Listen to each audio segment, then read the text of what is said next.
I need very difficult things. Otherwise, I spiral into depression. So if I'm not trying to solve some incredibly difficult problem, then I'm just uninterested in life itself. So early in my career, a lot of those were software problems, building systems, and then it became building businesses. And then I said, okay, well, now I've got to figure out how to solve this comedy problem. I had to set a goal and I had to be careful. Ken taught me that one of the issues with my podcast is I set my goal and I achieved it without having another goal behind it. And once you achieve that like massive goal that you never thought was possible, it's like, oh, I thought that would take me a lifetime and that took me 7 years, right? Welcome to Passion Struck. Hi, I'm your host, John R. Miles, and on the show, we decipher the secrets, tips, and guidance of the world's most inspiring people and turn their wisdom into practical advice for you and those around you. Our mission is to help you unlock the power of intentionality so that you can become the best version of yourself. If you're new to the show, I offer advice and answer listener questions on Fridays. We have long-form interviews the rest of the week with guests ranging from astronauts to authors, CEOs, creators, innovators, scientists, military leaders, visionaries, and athletes. Now, let's go out there and become Passion Struck.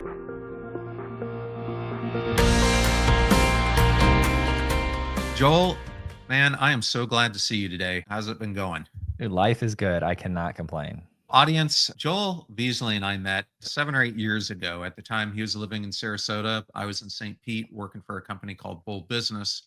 And Joel had recently started his podcast, Modern CTO, which at the time was way before the curve of where podcasting is today. He was very much in the early days trying to get funding for the show and was really coming up with some unique ways to do it.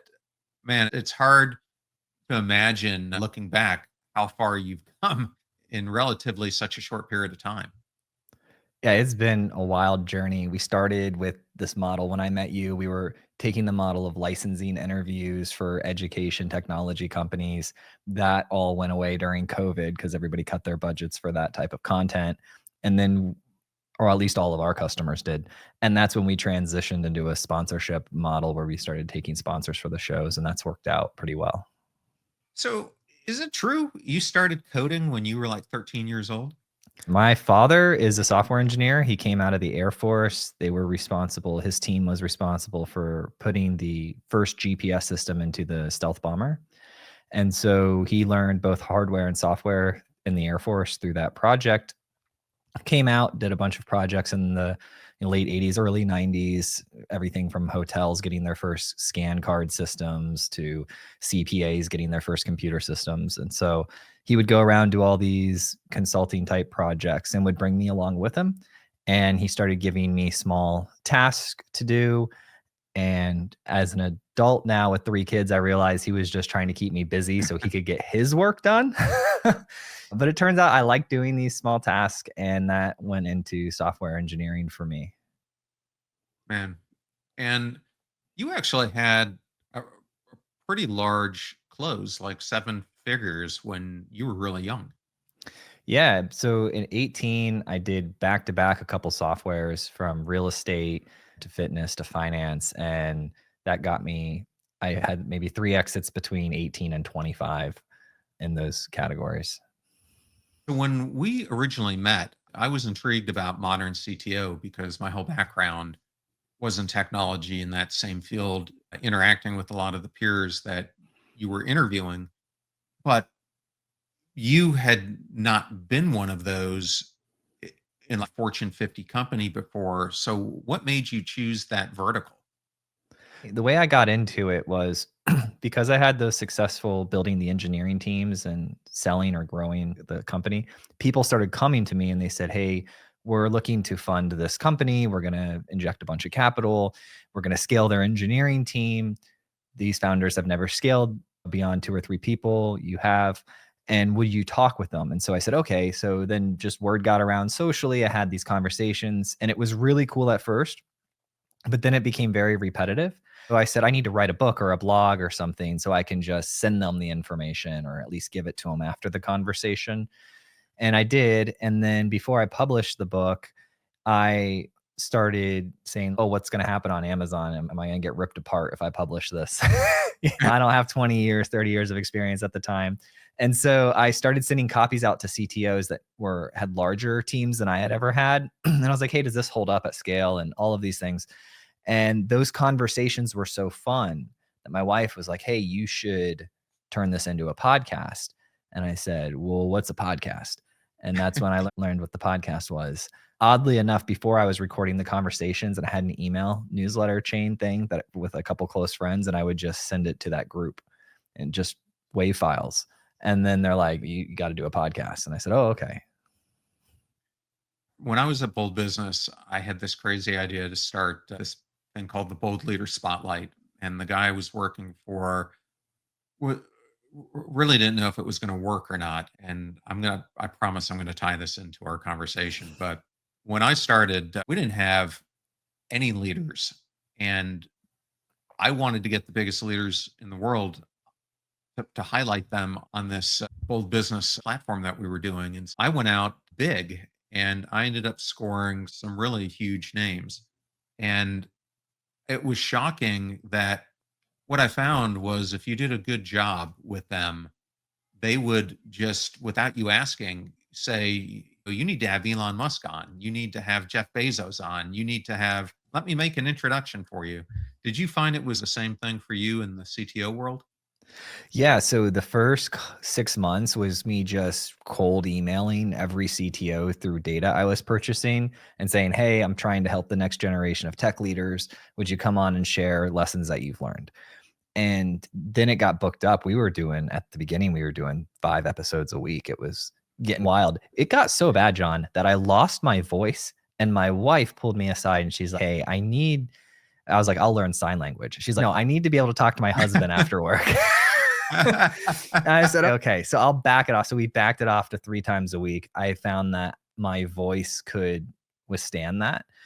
And the first 6 months go by, and then I get a call from the CTO of Microsoft, or the CIO of, it was like the same week I talked to the CTO of Microsoft, of all of Microsoft, not like a field CTO, Kevin Scott, because he was launching a podcast. And he was like, hey, I listened to your show on my commute.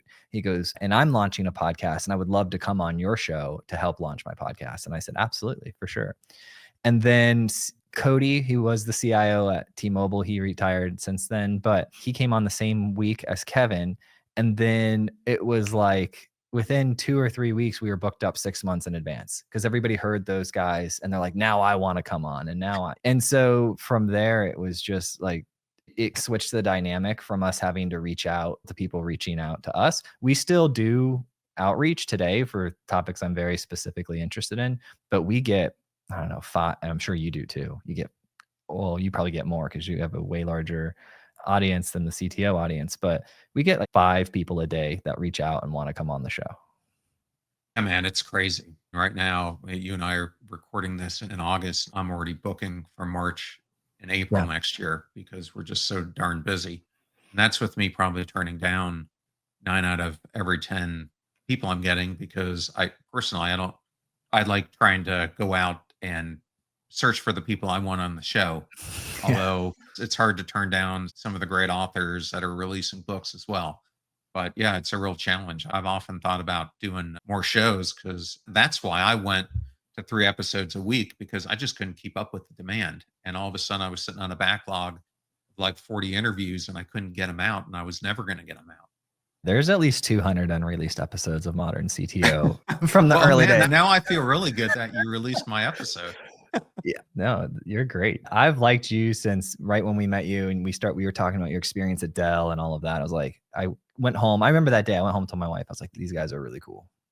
Talking about Kevin Scott, I don't think I ever told you this, but I interviewed to be the CIO at Microsoft. I'm not sure when he came in, but I was interviewing with them in 2012 timeframe.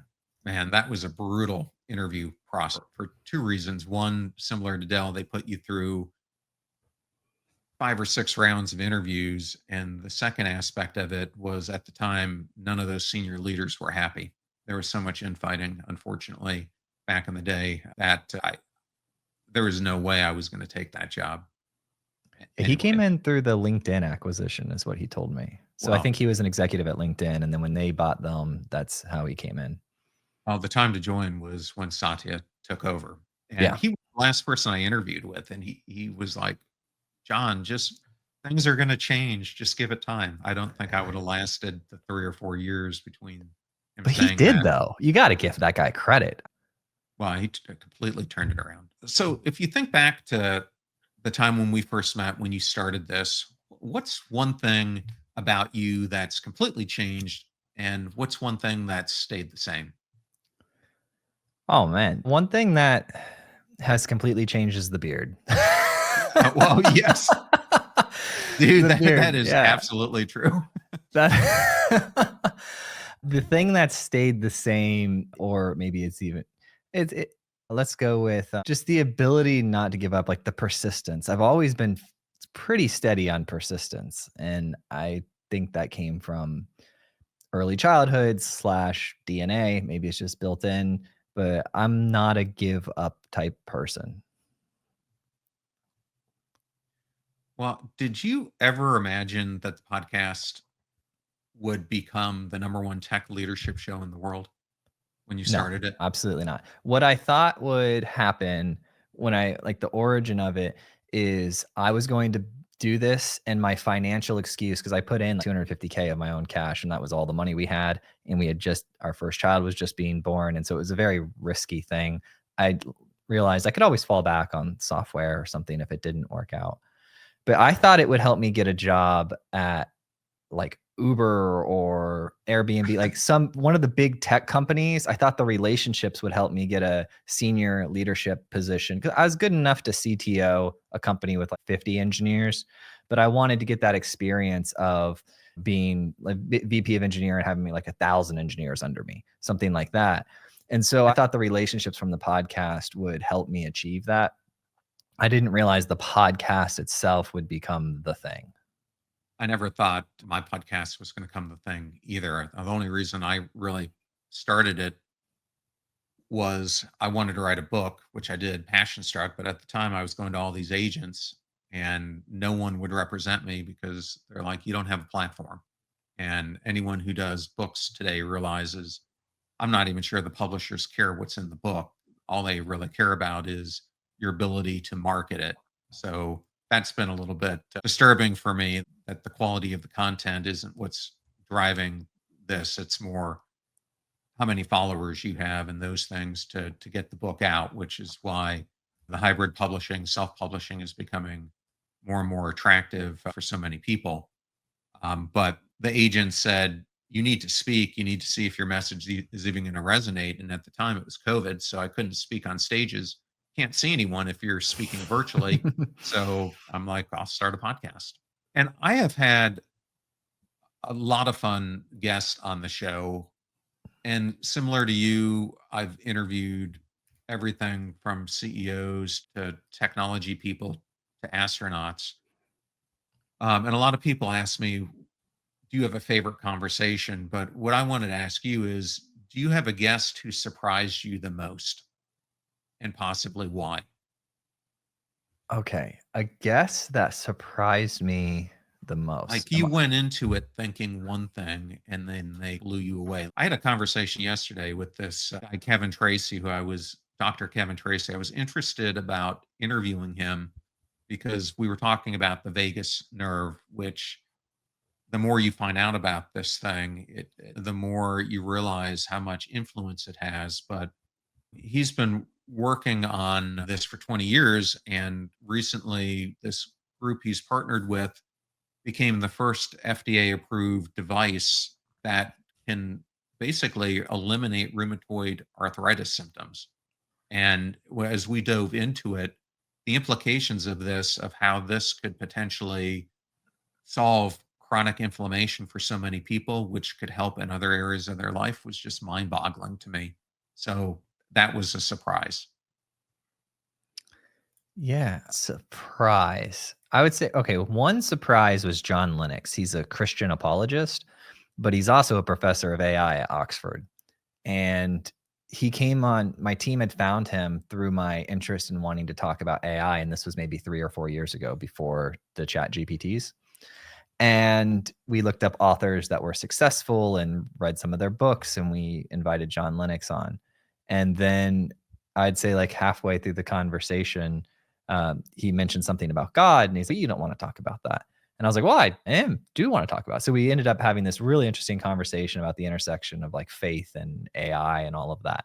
So that was very memorable. And then I get off the call, or like at the end of the call when we're done recording and we're chatting, find out he's one of the most popular Christian apologists out there. And I was like, this is hilarious, because like I had no idea that he had this background. And when he put the incentive out to go down it, he was very knowledgeable in that area too. So that was like a really surprising episode. And it was really interesting to talk with him, because rarely do you find super respected professor level technology people who also are willing to talk about faith. Well, rarely do you find anyone in the scientific community who really wants to do that. So you've now done like well over 1,000 interviews. What's the most important lesson that you've learned since you've been doing this? Is there just one or maybe two? Well, I take all the as a podcast host, the way I make it so I don't have pressure is I put it all on the guest. Like, they're the expert. I'm a monkey. I'm just like messing around trying to get the best knowledge out of them. So I just constantly in my mental model like downplay it. Just it's not that big of a deal. It's just they're a human. Also, as you start to interview, I don't know, 100, I think probably get to like 100 people or 200 people, you all of a sudden can just relate to them on a different level. It's actually hard for me to even put into words, but it's like they're all humans when we're humans. And even if they're the CIO of MasterCard, I love that guy, Ed. Even if it's like the CIO of MasterCard, he has kids. He woke up and he ate breakfast. There's actually so much more in common that we have as just people than anything. And I tested this idea too with some Uber drivers that had over 10,000 rides. And I asked them, I said, hey, what's one thing you can say about humanity after doing 10,000 rides? And I've done that 4 or 5 times. They all said the same thing, some variation of it. They said humanity is generally good. People are generally good. And I was like, that made me happy. What you're saying resonates so much to me. A few years ago, when I was in the early stages, I was trying to book some A-listed actors, actresses, and I was talking to someone who had been a top agent with either WME or UTA, one of them, and she's doing something. She's actually now helping her former clients go through sobriety. But I was asking her about it, and she was representing people like Ben Stiller and a whole litany of people of that caliber. And she's, John, they're the most screwed up people on the whole planet. So don't ever worry about thinking that you're beneath them or anyone's beneath them for a nanosecond, because they have the same insecurities multiplied by tenfold than the rest of us do, and even more issues than most of us. So I think what you're saying is absolutely true. So you're doing this and then you're building ancillary businesses around it. So how did you make that leap from being a host to then building businesses around the show? So the first time it happened was some guest came on the show and he had said, hey, I like that advice that I gave or this other person gave. Can you clip that 2-minute piece of advice and send it to my engineering leaders so I can send it to them? And I said, oh, okay. So that's how it started. That gave me the idea that people would want to license small bits of insight. And then we ended up building a software that they would select the bits that they wanted their teams to see, and they could select by categories. And we had chopped up all the content. And that's the leadership software that we ended up licensing and all of that. That was the first intro. Then that did very poorly in COVID. We lost 90% of our revenue in 2 weeks. I just got back-to-back phone calls because at the time people were freaking out. They were like closing down things and everyone was just going bananas, as you remember. And so I said, okay, well, we need something else. And at the same time, someone was offering to pay to sponsor the show. And so I said, all right, let's just pivot to the show being sponsored. And so that's the move that we made. And that's, I guess, the second line of business. And then the other things that have come up are just relationships. Like we started a Bitcoin mine. I don't know if I've talked with you about that, but that was through relationships from the podcast. And then those are all the businesses. And then my latest. While you bought all those acres where you live now, so you had to start mining and you needed a location. No, we actually ended up partnering with in Knoxville, Tennessee. There's a fractionation plant, and they were just burning this ethane because it didn't make sense to bottle it and ship it because it was break even and it was a huge logistical thing. So we said, well, why don't we just bring generators to you, and why don't we bring containers of computers to you, and we'll throw it on this land that you have near the fractionation plant. And instead of you burning the trash, the ethane was the trash byproduct. Instead of you burning that, we'll pay you for it. And they're like, sweet, you're going to pay us for our trash? And I'm like, yep. And they're like, you're going to dispose of it for us? I was like, yep. And so they're like, sign us up. It turns out though, because they're not Bitcoin miners, and in the Bitcoin space, everything's about cost of energy, right? So everyone's getting, if you're doing good commercial deals and you're a publicly traded miner, you're getting energy cost, which is the only thing that matters in Bitcoin mining is energy cost, for 6 or 7 cents a kilowatt hour. But with tax credits and using this wasted energy, our cost was -4 cents a kilowatt hour. Oh, wow. Yeah, because the tax credits, they don't want the stuff being burned into the atmosphere, right? That's one of the reasons why they'll give you tax credits. And so instead of it being wasted into the atmosphere, we're now using it to produce Bitcoin. And so we got tax credits, and all of those tax credits ended up dropping the kilowatt hour cost to -4 cents. So it was a very profitable situation. And so it's right now being built, and it will go online in October this year. So any of those CTOs, CIOs who might be listening to this, they should be listening to this because I've built 4 or 5 data centers. The largest one I built was about a 200,000 square foot one. And similar to mining crypto, the most expensive thing about a data center is your energy costs. And so anytime we would build one, we would try to negotiate incentives and as far out as we could. When I put one in San Antonio, because San Antonio and the energy grid, they did like a tax deal with us for like 20 years. But they should take this model, burn plastic, offset your energy costs, save you more than going solar. We got the idea from those guys who made a killing on the wood chipper. I call it the wood chipper model. They saw the tree service companies, they would have to pay to dispose of the trees that they cut down. And they instead went and picked up the trees for them, so they didn't have to pay that cost anymore, and then mulched it and turned it into chips that you use for your barbecue. Oh my God, that's brilliant. I thought you were going to say for your patio. No, For like children's playground, stuff like that. No, they did it. They seasoned it and then sold it. And that's, if you go buy those big bags at Home Depot, that's how that business got started. Lump charcoal. There you go. I have learned something new on the show. Nice. Well, I just want to go back to this burning trash thing because here in St. Pete, we have recyclable cans and we have the regular trash cans. And I was, for years, always trying to recycle everything, trying to be Mr. Green Energy here. And one of my friends ended up getting elected mayor, and we were having a conversation one day, and recycling came up because I was in the process of starting a business in the trash arena. I don't know if I ever told you about this. It was called Reducerator.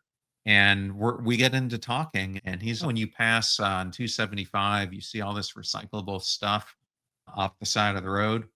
Well, we don't want the general public to know what we're doing with it. So we move it at night and we take it over to the trash area where we're burning the trash. And it actually benefits us burning the most difficult trash that we have to combust because it burns at a higher level. So we just burn all the recyclables. And I'm like, you're kidding me. He's like, no. So this whole time I thought the recyclables were going somewhere and being turned into PVC and other things that you buy in Home Depot. And it turns out they were just burning them. I found that out last year and I was blown away. I was like, are you kidding me? I saw some video online. There was some small micro, like 20-minute documentary where they followed the trash. They separate it and then it all goes to the same spot. This is mind blowing. My neighbor across the street was complaining to me the other day because she's like, I put a garbage bag that was filled with plastics into my recycling, but she's like, they're not going to take that because you put a garbage bag in that and it won't. I'm like, lady, I go, I'm going to tell you this garbage is going to go and it's going to get burned. She goes, no, I'm here from California and I've been told that's not what happens. I'm like, I have two mayors from St. Pete and another mayor from Largo who've all told me that it goes to the same place. Plus, my business partner was in the industry for 30 years and he's been there when they're burning it. It goes right down the street from us and it's burned into the atmosphere. And God knows how many microplastics we're inhaling. But yeah, that's what happens. Anyway. We're going to turn into robots real fast and handling all those microplastics. Yeah. Here's where I'm going to go with this. So when I was launching the book, I knew I had to get back on stages. I'm not the most comfortable person starting out to get on stages. So I decided I'm going to go back into Toastmasters and start reworking my courage muscles, and had this radical idea that I'm going to try improv, which scares the dickens out of me because I'm not someone who naturally thinks very quickly on their feet. I like to process things. And I have to tell you, Joel, those two things were two of the best things I did a few years ago because it makes you learn how to relate to people, even in podcasting, so much better. So not only did you take the leap into improv, you decided to sell off a lot of the businesses that we were talking about and make this bold leap that you want to be one of the top comedians in the world. What the Yeah. heck were you thinking? So that was the original plan before we had kids, after I'd done that software thing, was to go into comedy. So I went into comedy like 8 years ago for about 2 months, 3 months, and I loved it. And when I found out that we were having this baby at the same time, I was looking at my software stuff and I said, I just got scared. I got scared and I went with the safer route. Fast forward all these years, I'd say I started with the podcast doing well and everything. I started to get a little down, and my wife could tell. And we looked at our finances and we're pretty good savers and all of that. And we said, look, let's go take this leap and take the path that we didn't take before, which was comedy. And we started down that path, and it's been 7 months, almost 8 months and 8 days now. I've done about 70 shows. And I have a show this weekend. And so I'm flying out tomorrow to Utah. I'll do a small theater there, and then I'll fly back Sunday afternoon. So that's a lot of what I'm doing right now. Going back to my improv, Yeah. I do not consider myself a funny person remotely. I just have never found that to be really a gift. But when I was doing improv, suddenly people were like laughing at me and laughing at the things I was saying. And I was like shocked. How did you know that you were funny? It Yeah. might be a stupid question, but did you just know that this was in your DNA? Yeah. So a couple ways. The first one is my wife would tell me. She's like, that's why I'm with you. And I was like, all right. She's like, that's the redeeming quality, apparently. And so she had just been saying that over and over, but you're married. As they just say stuff over and over, it just becomes, you need other proof, right? You need other validation. And when I was getting depressed, I happened to have Ken Coleman on my show from the Ramsey people. And we had some really good conversation where he coached me. And the byproduct of that coaching was I went and talked to people. I went on Facebook and talked to people who were my friends in elementary school and middle school. And I asked them, hey, why did you spend time with me? Because at that age, it's completely elective of why you're spending time with people, right? And they all said the same thing. They're like, because you were funny. And I said, oh, okay. So that was that third party validation that mixed with my wife telling me for several years that she wants me to do comedy and she thinks I'd be good at it. And me doing it those couple times for those few weeks and really liking it. I said, okay, I'll give it a shot. I'll do it. So you're now a regular in the Nashville area at Joker's Comedy House, and you also perform on a date night comedy tour as well. But I have to imagine this isn't just something that you flip a switch and all of a sudden you're getting booked in these different places. One of the things we talk a lot about here on the podcast is people have these aspirations that they want to do something different. Maybe they're one of the CTOs that you talk to and they're miserable. and want to get out of it, but don't know how to cross that chasm. Like, you were doing something really successfully. You were making good money doing it. And this is a leap. You've got 3 kids and everything else. Like, how did you convince yourself, besides the support of your wife, to have the courage to make that leap? I think I have to do it because I need very difficult things. Otherwise, I spiral into depression. So if I'm not trying to solve some incredibly difficult problem, and then I'm just uninterested in life itself. So early in my career, a lot of those were software problems, building systems, and then it became building businesses. And then I said, okay, well, now I've got to figure out how to solve this comedy problem. I had to set a goal and I had to be careful. Ken taught me that one of the issues with my podcast is I set my goal and I achieved it without having another goal behind it. And once you achieve that like massive goal that you never thought was possible, it's, oh, I thought that would take me a lifetime. And that took me 7 years. Right. And so I said, I need the biggest goal I could have in comedy. So I thought a lot about this a lot for like a couple of weeks. The biggest goal I could come up with is to sell out a stadium. It's like, all right, I'm going to go until I can sell out a stadium. I'm going to go from open mic to sell out a stadium. And it turns out comedy is challenging enough. It's really difficult to do comedy. It's also difficult because I have to keep the revenue going to pay for the wife and kids and the family and the lifestyle that we have. So I have to keep that going while also getting good as a comedian, while also showing up as a husband and a father. So it's not just I'm a single 20 something and I'm just laser vision on becoming a popular comedian. It's I have to continue to run the business. I have to continue to show up for my family, and I have to get good at comedy. And so I'm definitely using the consistency compound over time versus methodology versus when I started in business early on, I would just burn myself out, like going 24/7 as hard as I could go. And then I realized when the things I was successful with was the things that I stuck with. So I said in my head, okay, this is going to take me 10 or 20 years to do. That's fine. I'm not going to give up. I'm going to take it. I'm not going to burn out. I'm going to do it slowly. And so I go out like 3 nights a week to do comedy, put the kids in bed, go out and do comedy about 3 nights a week. And then I typically have a show that I'm flying to or something like every other weekend. And I'm building relationships and I'm growing and I have a whole system and I'm tracking it on Instagram in 60-second weekly updates. So I'm on week 33 right now.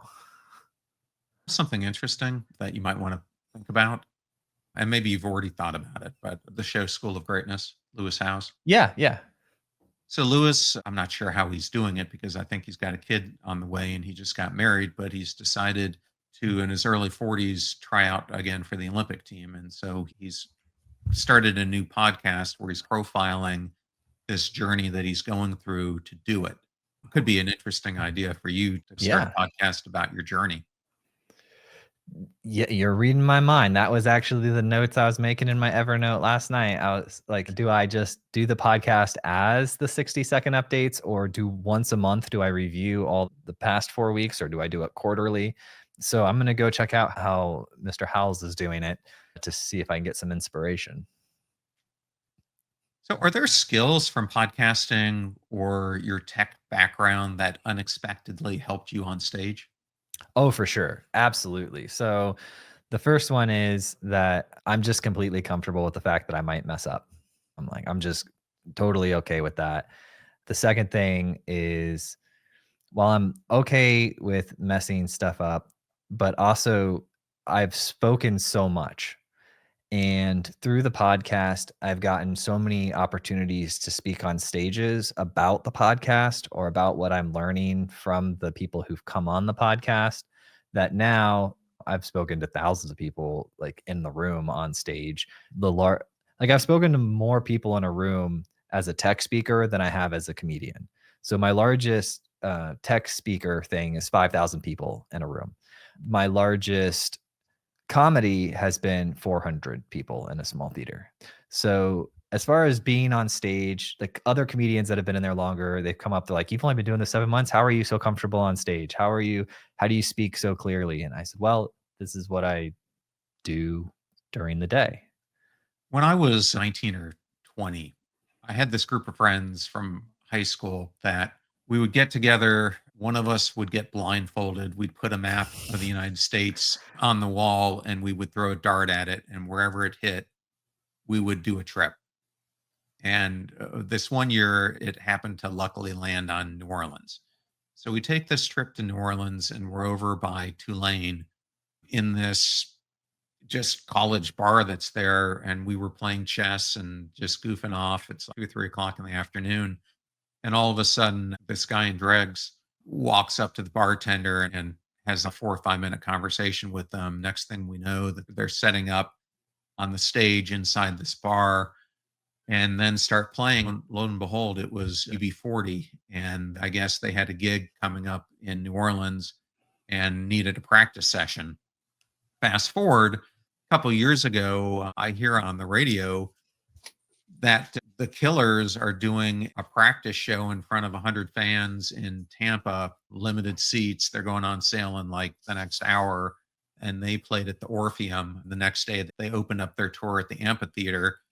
But I think we see these big acts and we think that they have it all together. And where I'm going with this is I've seen Steve Martin and Jerry Seinfeld say, and even Chris Rock say, that oftentimes they will just pop into small comedy shows because about 90% of their content never lands.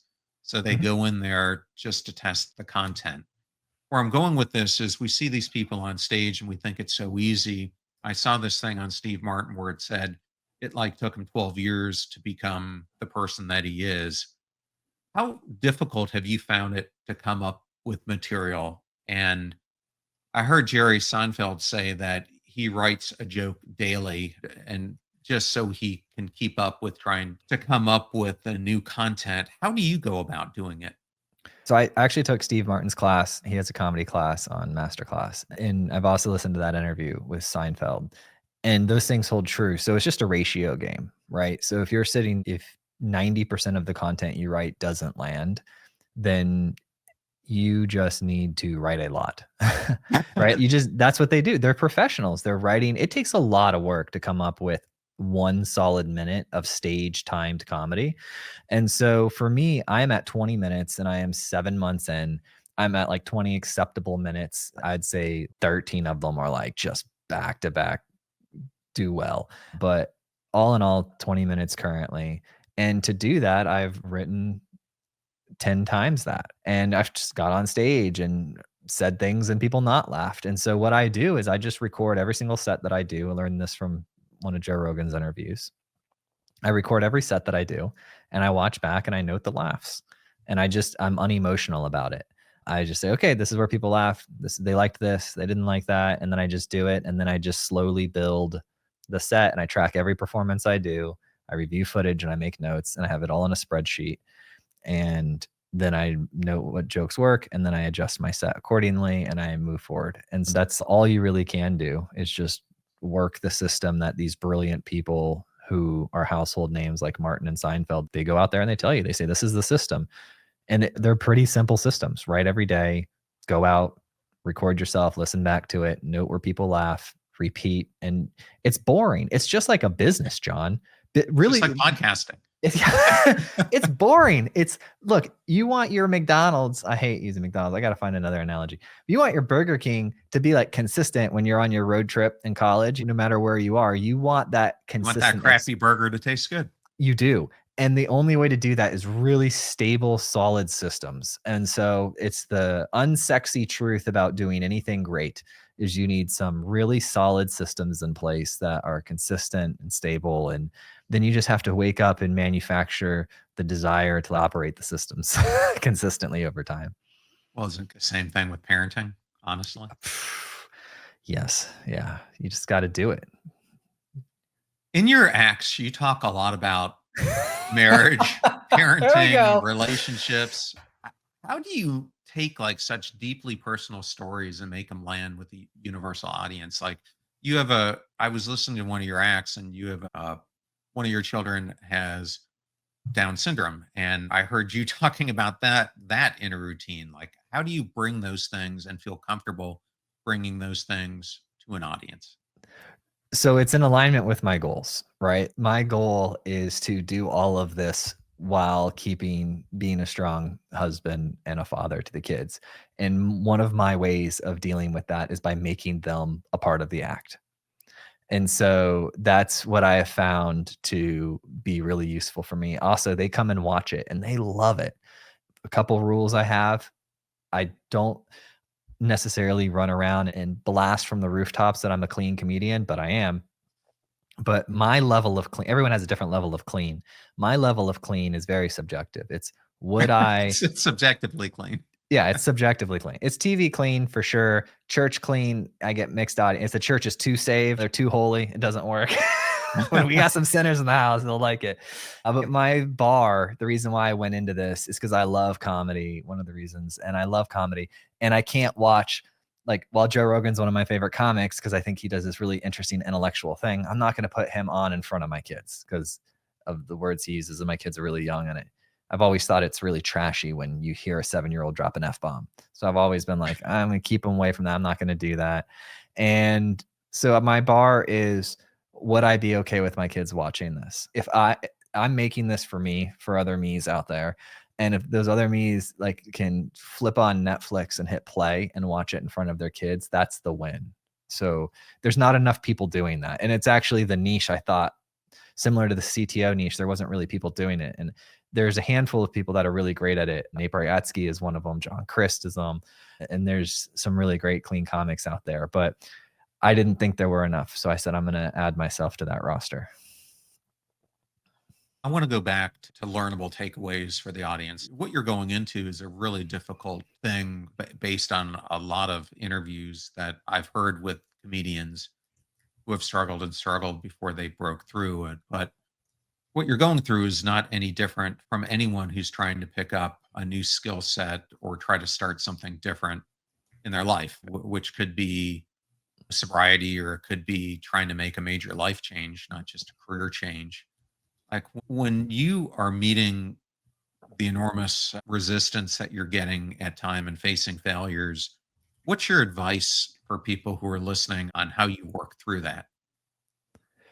I don't have advice, but I do have my experience. And I have taken other people. So I'll give you some advice that I took, that I put in an experience, and that has worked well for me for over 10 years now.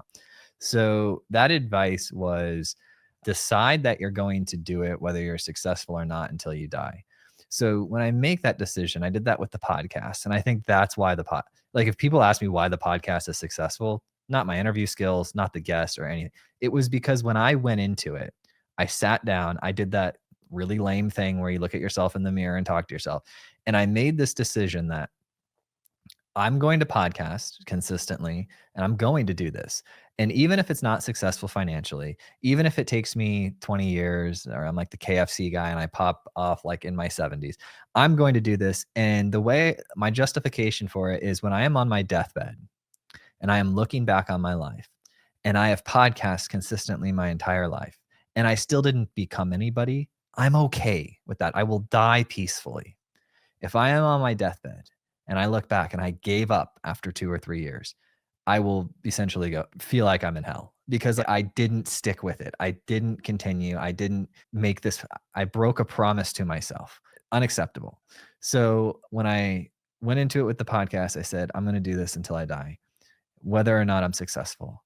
And that's just who I am now. It removed all negotiation. When I wake up, I don't think about if I'm going to do it. Am I going to continue to do it? How much money, like how low will my bank account be before I quit doing it? Like there's no more negotiation. This is just who I am now. Full identity assumed.